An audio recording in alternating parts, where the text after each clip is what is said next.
Hi, this is Eternal King bringing you another LOR video today. I wanted to do a quick discussion video on one of the subjects that makes me very different from the vast majority of the LOR community, and that is the subject of open attacks. So in Standard, it is factually accurate that the more that you open attack, and if you don't know what an open attack is, essentially, open attacking is developing a creature card or a follower or a champion on your previous turn. Then as soon as you get the attack token, you open swing with whatever's on your board. That is called an open attack. You do not pass priority to the opponent by playing another card. That is called an open attack, and it is factually accurate that the more that you open attack in Standard, the better you are at the game. This isn't true for Eternal. I would argue that there is almost an inverse effect there. So anyway, let's talk about this card. So Snow Dog, it's essentially a vanilla 2/3 that might as well read, the more that you open attack, the bigger your creatures get. So again, when you attack, the top two allies in your deck get 1/1. It is one of the best vanilla followers in Standard, the Standard format, that has ever existed or ever will exist. Because it is essentially something like a Caitlyn, right? So a Caitlyn or a Darius, it is just a body that is hard to block on curve and gets stacking value the more that you open swing. It is a very good card in Standard.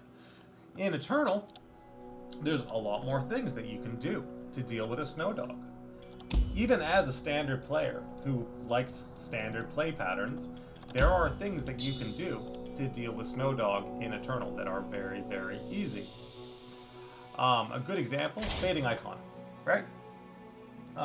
Your opponent's, say you're playing Shadow Isles Eddie, and that's the deck you've chosen. It's a Viego deck. Your opponent plays Snow Dog, you play Fading Icon, right?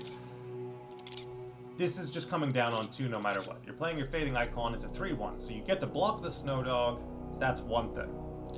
If they have burst protection for the Snow Dog, because again, open attacks are good, therefore burst protection is good because it allows you to stack open attack value cumulatively over many turns, then you just hate spike the 0/1. There's no, even if they have an Elixir of Iron or whatever, there's no way they're getting through Fading Icon plus hate spike on the prey. Ergo, in Eternal, open attacks aren't that good. We've talked about my Rise deck, which wins non-stop. Everything in that deck is designed to undervalue open attacks. It is basically a deck that is designed to say, hey, Standard players, you might be Masters level, but in my house, you're basically Bronze tier. Death's Grasp, 3 mana, deal 5 to a unit. It is another card that when combined with Fading Icon or Camivore and Soldier, it is very, very good at punishing aggressive attack patterns. Very, very good. You can pre-commit the removal, you can post-commit the removal, it doesn't matter. Yeah. You know, again, Soul Harvest. Snow Dog comes down, you Soul Harvest the Snow Dog. So again, this is just one region. This is one region in LOR that is very, very good at punishing open attack spam. Very, very good. One of the best. Crumble. This is a card that you don't have access to in Standard, but Crumble in Eternal is a very good way of essentially disrupting board spam and open attack pressure, backed up by burst protection. Very, very good. Crumbling, say, a Husk off of Benevolent. Very, very strong. Something you can't do in Standard. That'll get through anything in the mid-range value, right? Someone plays like a big 4-mana champion, Crumble's going to get it, for sure. Very, very good card. So that's Shadow Isles. What about Ionia? Ionia is getting more and more tools to deal with open attack spam, right? Bounces. So many recalls and bounces. Things like Tag Out, if you're interested in coin duplication. Will of Ionia is the vanilla card that still exists. Concussive Palm still exists. Homecoming still exists. The Buff Ritual of Renewal, which I run in my Rise deck. Again, there are so many things that are designed to negate open attacks. 9 Lives. This one is pretty popular. I see this one a fair bit. because again, standard players value the board interaction a little too highly. So again, if you want to use 9 lives is fine. It's a great way of disrupting open attack pressure from the top standard players who overvalue open attack pressure. It's not their fault. It's how Majin Bae taught them how to play the game. It's how Alen taught everyone how to play the game. It's just you open attack, and then everything your deck has to do if you're the control player is responding to open attacks. That's LOR in a nutshell, in standard. It's also the reason why I didn't like the game in the standard format. I think LOR is much more interesting when you play it like Gwent. If you've never heard of Gwent, Gwent is a game that values passing and attack priority and turn priority and slow rolling value and like all these things you can do in Gwent. You can do in LOR. You just can't do it in standard. Standard basically boils down to open attack pressure. But as more and more cards get released, as more and more tools get released in the extended card format, there are better and better ways of punishing open attack pressure. Ravenous Flock exists in Eternal. Disintegrate exists in Eternal. Hey, hell, you can play like Jax Orn with Entrancing Lure, and all of a sudden, you know, you're removing key pieces with your own open attacks, right? So there's a little bit of interaction there. You know, there's just a lot of options. A lot of options in Eternal specifically. Culling Strike, there's a card you don't see very often. You could run Frostbite Midrange with Culling Strike. It's pretty old school. Yeah, Frostbite Midrange with Culling Strike. Stuns, right? Yasuo, thanks to Steel Gale, is better. I wouldn't say that he's as good as Rise, but he's better. So all of these things exist. Furious Wielder exists. So obviously strikes are one of the ones people get. I think as a top standard player, you played enough Eddy to know that strikes are good. I think you've grasped that as an Eddy player. Gentleman's Duel is one of the best strike cards in the game. It is one of the ways that you can devalue your opponent's open attack pressure by removing it with a strike card. Obviously, even in Eternal, this card still exists. So you have your Demacia removal suite that is still there, still valuable.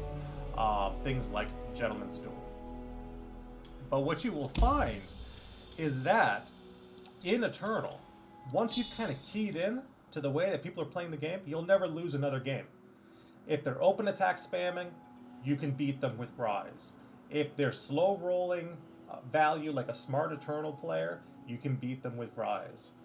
Once you've created a control shell that is sufficiently intelligent and sufficiently flexible, there are very few things that any deck can do about it. Right? So that includes things like Kindred with hard removal, things like Ionia with just infinite recall value.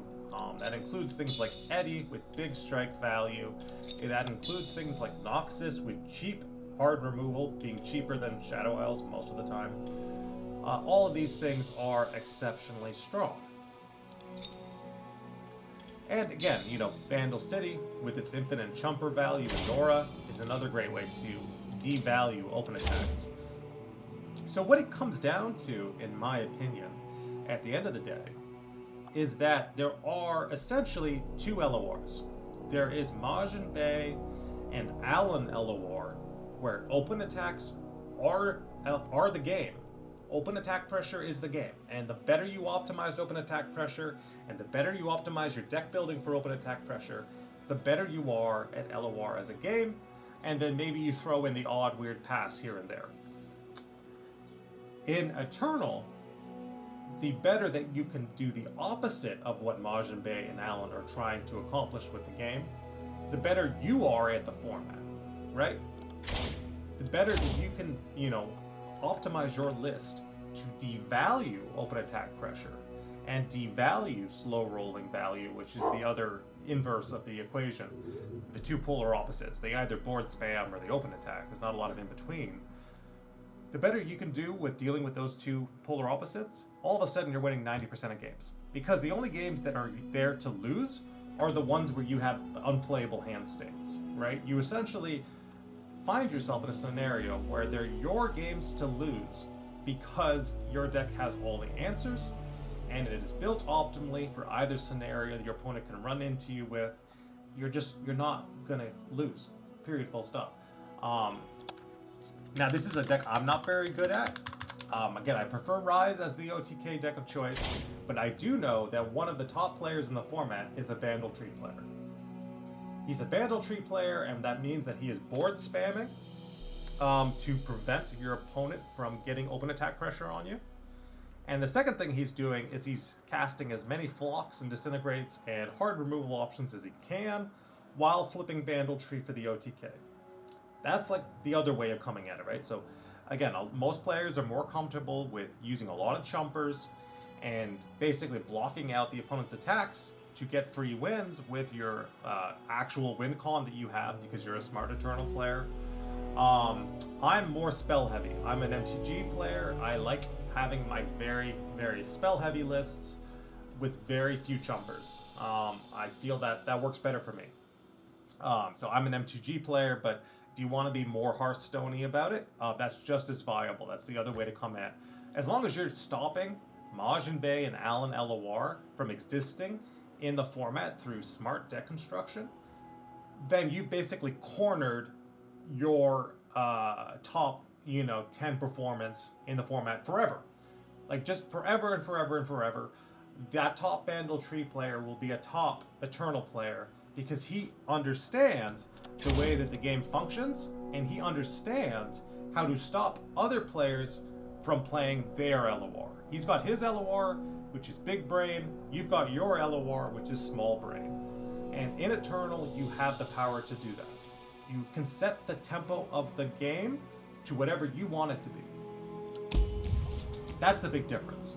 So when it comes to Majin Bae and Alen style LOR, I don't think it holds much water in Eternal. I do believe that, the way that I play the game, whether it is spell heavy or if you play chumper heavy in a Shadow Isle shell or a Vandal City shell, those things are going to be above average results for you, where you can set the tempo of the game however you want.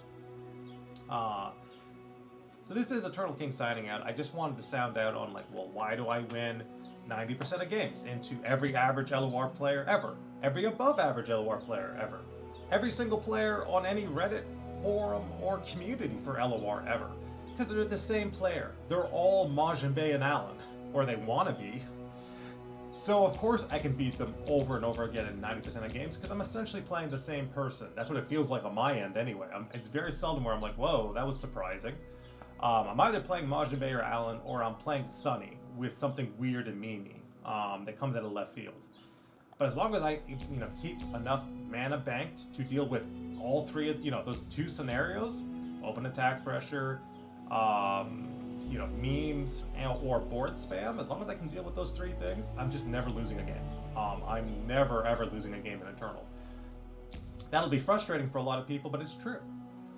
The only way to counteract that is to play aggro the way that I play aggro. I play aggro, so if there's the one side of the spectrum which is like high control, all spells, react to anything, react to everything, never lose a game.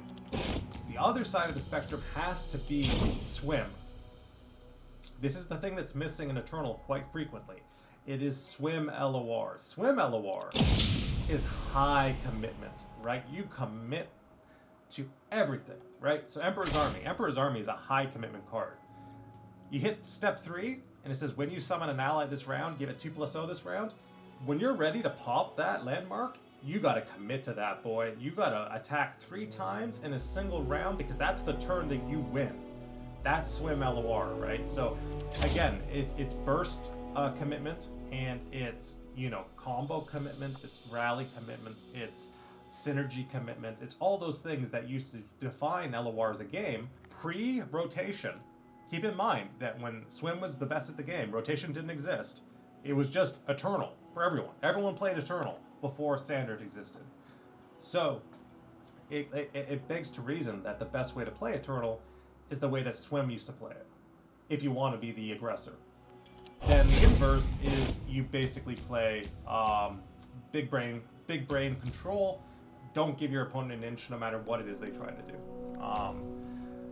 So this is Eternal King signing out. I just wanted to say that, like, yes, I understand why people from all over the community come at me and they're like, well, what you're doing is wrong. It looks wrong. Like, I don't understand why you're winning. Your ratioing is even. Your deck runs few chumpers. You're running weird card selections like Ritual Renewal. You shouldn't be winning as much as you are. Well, I am. And I do hope that that helps to explain why. It's because Majin Bae and Alen and LOR is standard only. Swim LOR is Eternal only. And they're two different games entirely. This is Eternal King, signing out.